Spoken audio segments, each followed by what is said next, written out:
رسول اللہ صلی اللہ علیہ وسلم نے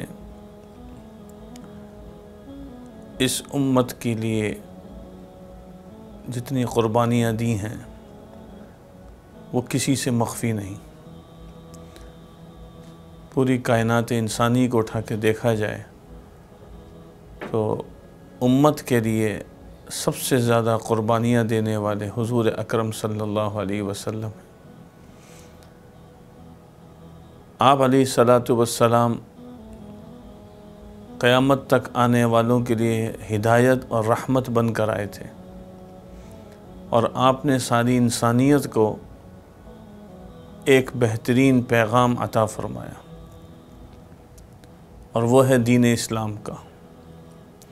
آج ہم جو مسلمان ہیں، آج یہ ہمارے پاس ملک پاکستان ہے، آج ہم یہاں پر دینی احکامات کو اور دینی خدمات کو انجام دیتے ہیں، اس کے پیچھے بھی آپ صلی اللہ علیہ وسلم کی دعائیں موجود ہیں۔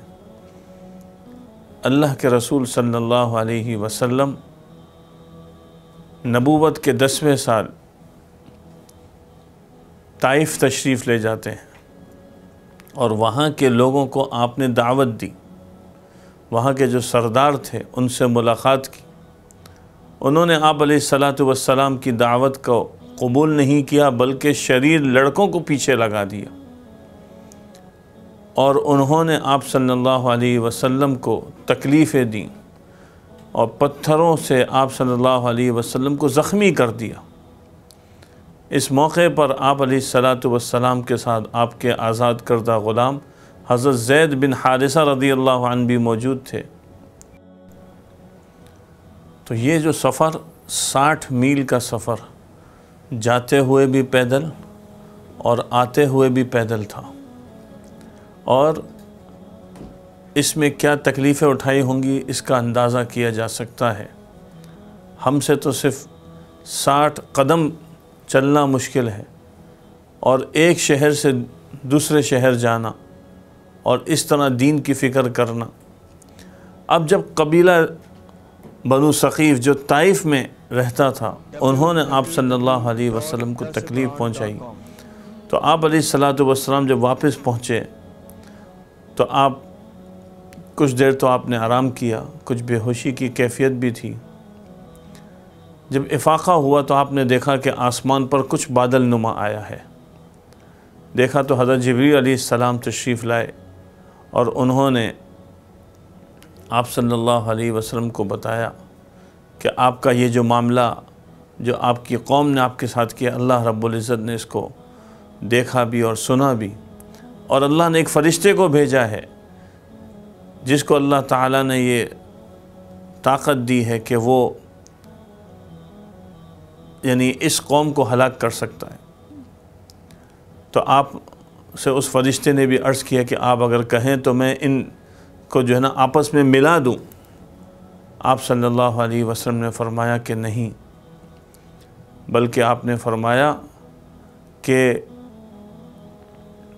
اگر یہ لوگ ایمان نہ لے کر آئے تو ان کی اصلاب میں سے کچھ لوگ ہوں گے، ارجو ان یخرج اللہ من اصلابہم من یعبد اللہ وحدہ لا شریک لہ، کہ جو ایمان لے کر آئیں گے، توحید پر آئیں گے، اور وہ اللہ کی وحدانیت کا اقرار کریں گے۔ اب یہ واقعہ تو 10 نبوی کا ہے۔ اس کے بعد آپ صلی اللہ علیہ وسلم مدینہ کے دور میں ہیں، اور مختلف جو حالات ہیں، آس پاس کے قبائل کے ساتھ مقابلے ہیں، تو اسی زمانے میں جو تقریباً 9 ہجری بنتا ہے، قبیلہ ثقیف والے مسلمان ہو گئے۔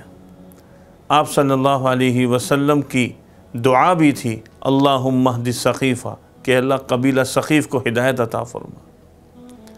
اسی قبیلہ ثقیف میں اللہ تعالیٰ نے ایک نوجوان پیدا کیا جس کو آج ہم محمد بن قاسم کے نام سے یاد کرتے ہیں، اور اس نے یہ جو دین ہے اس کو یہاں سندھ تک، جو اس زمانے میں یہاں پر کفر تھا، وہ یہاں لے کر آئے ہیں، اور یہ پہلی صدی کا واقعہ ہے، چونکہ محمد بن قاسم کا انتقال 96 ہجری میں ہوا ہے، تو 17 سالہ نوجوان وہ یہاں دین لے کر آیا، اور پھر سندھ کے ذریعے پورے اس زمانے کے جو متحدہ ہندوستان تھا اس میں دین آیا۔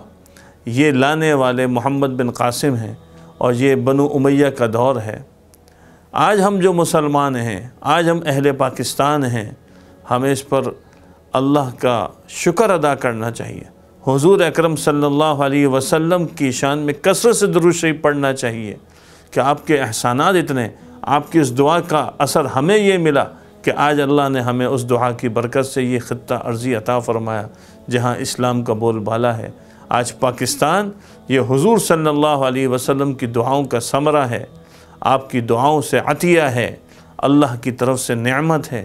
اس کی شکر گزاری کریں اور اس کی ناشکری سے اپنے آپ کو بچائیں۔ اللہ تعالی ہمیں اپنے ملک کی قدر کرنے کی توفیق عطا فرمائے۔